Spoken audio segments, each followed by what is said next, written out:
নমস্কার বন্ধুরা, স্বপ্নপুরী একটি ব্লগে তোমাদের সবাইকে স্বাগত। আজকে চলে এসেছি আবার একটি ব্লগ নিয়ে। আমার বাড়ির যেসব হ্যাঙ্গিং প্ল্যান্টগুলো আছে সেগুলো এর আগের বছর তোমাদের একটি ব্লগে দেখিয়েছিলাম। আমার বাড়িতে কিছু হ্যাঙ্গিং প্ল্যান্ট, তার সাথে কিছু গাছ নষ্ট হয়ে গেছে আর কিছু গাছ নতুনত্ব যোগ হয়েছে হ্যাঙ্গিং। আজকে তোমাদের সাথে শেয়ার করব কোন কোন হ্যাঙ্গিং গুলো তোমরা সব সময় ব্যালকনিতে লাগাতে পারো আর কোনগুলো লাগানো পরেও নষ্ট হয়ে যায়, যেরকম আমার সাথে হয়েছে। আর আমার কিছু ভুলের জন্যই নষ্ট হয়ে গেছে সেই গাছগুলো। তো আজকে আরো কিছু গাছ আমি যোগ করেছি আমার ছাদ বাগানে, সেগুলোই শেয়ার করবো। চলো এক এক করে আমার হ্যাঙ্গিং প্ল্যান্টগুলো তোমাদের দেখিয়ে নি। সবার প্রথমেই দেখাচ্ছি এই অ্যাসপারাগাসটি। এই অ্যাসপারাগাসটি এর আগের বছর লাগিয়েছিলাম। তোমরা সহজে এই গাছটি হ্যাঙ্গিং এ লাগাতে পারো। এটি খুবই সুন্দর একটি গাছ। এর আগে আমিও লাগিয়েছিলাম, দেখতেই পাচ্ছ অনেকটা বড় হয়ে গেছে গাছটি। রিসেন্ট 1.5 থেকে 2 বছর হয়ে গেছে গাছটি। এই গাছটি আমি দুটো গাছ লাগিয়েছিলাম। এই যে দেখতে পাচ্ছ এই জায়গাটা, একটা গাছ এত বড় টবে ফাঁকা ফাঁকা দেওয়ার জন্য আমি দুটো গাছ এনে লাগিয়েছিলাম। এই একটি গাছ, আর এই দেখতেই পাচ্ছ একটা বাল্ব দেখা যাচ্ছে। এটা অনেকেই বলে নাকি এর বাল্ব থেকে গাছ হয়, আমার ঠিক জানা ছিল না এর বাল্ব থেকে গাছ হয়। এর একটি গাছটা মরে গেছে আর একটি গাছ ঠিক হয়ে আছে। তোমরা চাইলে এই গাছটি ব্যালকনিতে হ্যাঙ্গিং হিসাবে লাগাতে পারো। আর এটি এবছরই লাগানো হয়েছে, এটি হয়া প্লান্ট। এর আগে আমার একটা হয়া প্লান্ট ছিল, এর আগে লাগিয়েছিলাম। দড়ির মতো ছিল ওই হয়াটি। হয়াটি নষ্ট হয়ে যাওয়ার পর একবার তো মনে হয়েছিল বাড়িতে আর হয়া গাছ লাগাবো না, কিন্তু আমি এই হয়াটা লাগানোর পর দেখতে পাচ্ছি না, খুবই সুন্দর সেট হয়ে গেছে।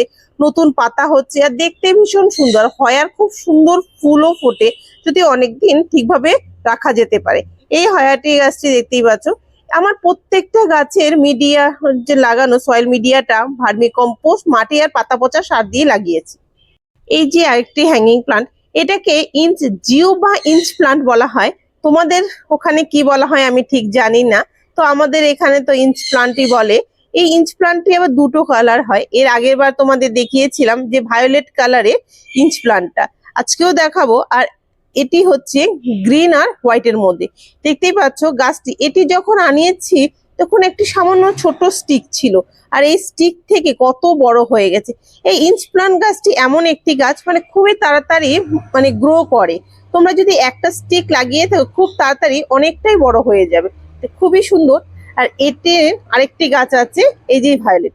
এর আগের বার দেখিয়েছিলাম, খুবই ছোট একটি গাছ দেখতে পাচ্ছ। গাছটা অবশ্য অনেকটা নরম প্রকৃতি হয় গাছগুলো, খুবই ছোট্ট, সামান্য একটু ভেঙে গেলেই নষ্ট হয়ে যায়। কিন্তু ভয়ের কোনো কারণ নেই, এই স্টিক গুলো শুকিয়ে যেতে থাকে। দেখতেই পাচ্ছ আমার অনেক পাতা শুকিয়ে গেছে, আবার নিচে আছে যে ওটা আবার ভালো আছে। সামান্য একটু ভেঙে আবার ওটার মধ্যে লাগিয়ে দেবে, একদম ঠিক হয়ে যাবে। আর খুবই তাড়াতাড়ি গ্রোথ হয়ে অনেক বড় হয়। এর কোনো পরিচর্যা লাগে না। তোমরা বাড়িতে ব্যালকনি হিসাবে ইঞ্চ প্লান্টটা অবশ্যই লাগাতে পারো, দেখতে ভীষণই সুন্দর হয়। এই ব্যালকনির মধ্যে ঝুলে থাকে যখন গাছগুলো, ভীষণই সুন্দর। এই গাছটি আমি লাগিয়েছি। আরেকটি গাছ প্রত্যেকের বাড়ি তোমাদের আছে, তো আজকে আমিও দেখাচ্ছি। এটা হচ্ছে প্রোথোস বা মানি প্লান্ট। এই মানি প্লান্ট গাছটি আমি অনেক পরিশ্রমের পর লাগানো, কেননা এর আগে আমি অনেকবার লাগিয়েছিলাম মানি প্লান্ট। অনেকের বাড়ি থেকে মানি প্লান্ট আমি চেয়ে এনেছি, বিভিন্ন অনেকের বাড়ি গিয়েছিলাম, সেখানে মানি প্লান্ট তারা আমাকে খুশি মনে মানি প্লান্ট গুলো দিয়েছিল, কিন্তু আমার একটাও মানি প্লান্ট হয়নি। কারণ এখানে এই গাছগুলো একটা ওয়েদারের ডিপেন্ড করে, কোন ওয়েদারে সব জায়গায় হয় না মানি প্লান্ট। আবার কখনো দেখবে যে কোনো জায়গায় আবর্জনা আস্তায় পূরণে হয়ে আছে। এই মানি প্লান্টটি আমি হ্যাঙ্গিং এ লাগিয়েছি। আর আছে স্পাইডার প্লান্ট। এই স্পাইডার প্লান্টও আমার বাড়ির প্রত্যেকটা গাছ একটা একটা কাহিনী। এই স্পাইডার প্লান্ট আমার হাজবেন্ড এর আগে একজনের থেকে চেয়ে এনেছিল বা নিজে কিনে এনে লাগিয়েছে, তাও নষ্ট হয়ে গেছে। এই গাছটি বেশি দিন হয়নি আমি এক ডাক্তারবাবুর বাড়ি থেকে এনেছি। আমি যখন ডাক্তার দেখাতে গিয়েছিলাম, আমরা গাছ ভীষণ সুন্দর ভালোবাসি দেখে বিভিন্ন জায়গা থেকে গাছ কালেক্ট করি আমি আর হাজবেন্ড। তো এটা একটি ডাক্তারবাবুর বাড়ি থেকে আনা হয়েছে গাছটি। আমি আর আমার হাজবেন্ড গাছ ভালোবাসি বলে বিভিন্ন জায়গা থেকে আমরা গাছ কালেক্ট করে থাকি। অবশ্য কিছু গাছ নিজেরাও কিনে আনি। এই যে গাছটি দেখতে পাচ্ছ, এটি একটি ক্যাকটাস প্রজাতির গাছ। এর নামটা ঠিক আমি বলতে পারছি না, এটিও আমি লাগিয়েছিলাম কিন্তু অনেক দিন হয়ে গেছে। আর এই দেখতে পাচ্ছ এর প্রত্যেকটা সয়েল মিডিয়া হচ্ছে পাতা পচা সার দিয়েই লাগানো। গাছ সম্বন্ধে বেশি কিছু জানা, পরিচর্যা ওগুলো আমার হাজবেন্ডই বেশিরভাগ করে থাকে। আর অনেক সময় ও আমাকে বলে দেয়, আমি সেই মতোই করে থাকি। তোমাদের আমি ডেসক্রিপশনে লিংক দিয়ে দিব অবশ্যই, যে আমার হাজবেন্ডের একটি চ্যানেল আছে, তোমরা দেখে নিও। সেখানে ও কিভাবে কি তৈরি করছে, মাটি তৈরি করছে, পাতা পচা তৈরি করছে, বা বিভিন্ন ধরনের গাছপালা লাগানোর। আর এই যে হ্যাঙ্গিং প্ল্যান্টটা দেখতে পাচ্ছ, এটি হচ্ছে টুইস্টার। এতেও আমি দুটো গাছ এনে লাগিয়েছিলাম। তোমাদের আগেই বললাম যে আমার যেখানে হ্যাঙ্গিং নেই, সেখান থেকে একবার হাওয়ায় সব পড়ে গাছ নষ্ট হয়ে গেছিল। তার মধ্যে একটি গাছ নষ্ট হয়ে গেছে। আর টুইস্টারটা এখন কি সুন্দর লাগছে না, কিন্তু যখনই গরম পড়ে যাবে হালকা হালকা প্রত্যেকটা পাতা গ্রিন কালার হয়ে যাবে। আর শীতের দিনেই এই সময়ে এই পাতাটা মানে লাল লাল হয়ে থাকে।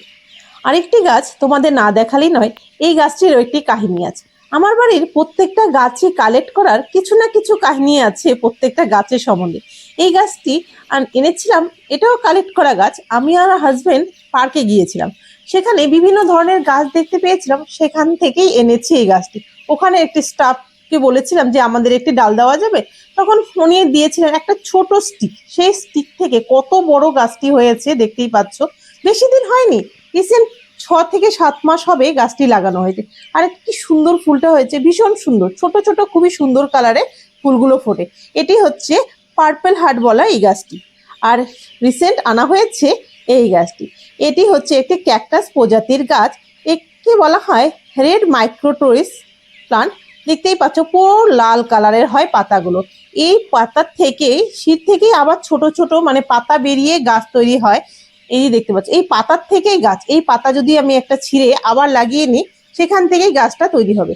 গাছটা অনেকটাই বড়, এটি আমার হাজবেন্ড এনে লাগিয়েছে। বললাম না, মোটামুটি বেশিরভাগ আমার বাড়িতে গাছ আমার হাজবেন্ডই লাগায়। আর ও একটু বেশি, বলতে গেলে প্রকৃতি প্রেমী বলতে পারো। আরেকটি হ্যাঙ্গিং প্ল্যান্ট, এটি হচ্ছে হয়া। দেখতেই পাচ্ছ ভ্যারিগেট হয়া, গ্রিন আর রেড এর মধ্যে হয়া প্ল্যান্টটি আছে। এবছর দুটো হয়া লাগানো হয়েছিল, একটি গ্রিন কালার। এটি একটি পাতা পচা সার দিয়ে লাগানো হয়েছে, বেশি দিন হয়নি। তোমরা আমি যেসব গাছগুলো দেখালাম সেই সব গাছগুলো তোমরা অবশ্যই ব্যালকনিতে লাগাতে পারো।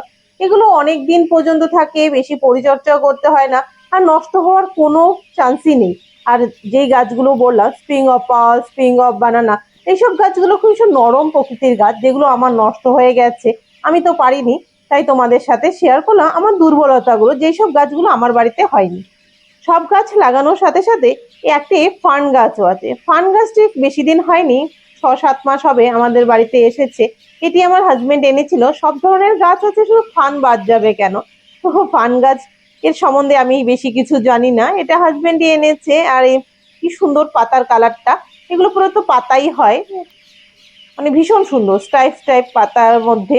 আমার ভীষণ পছন্দ হয়েছে এটা। আমরা অনেক সময় হচ্ছে ব্যালকনিতে ঝুলিয়ে রাখি, আবার কখনো কখনো মানে যখন বেশি রোদের তাপটা আসে ব্যালকনি থেকে, তখন ঘরেও এনে রাখি সেজন্য। তাই তোমাদের সাথে দেখালাম এই ফার্ন গাছটিও আমার ছাদ মানে ব্যালকনিতে আছে। তো সব গাছের সাথে সাথে এটি না দেখালেই নয়, এই গাছটি এর আগের বারও দেখিয়েছিলাম, নারকেলের যে মালাইটা থাকে সেটার মধ্যেই লাগানো হয়েছিল। এই গাছটি আমার হাজবেন্ড লাগিয়েছিল নিচে। এটি হচ্ছে পিঙ্ক লেডি।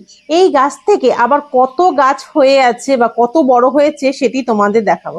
এই যে দেখতে পাচ্ছ, এই হ্যাঙ্গিং প্ল্যান্টার মধ্যে লাগিয়েছে।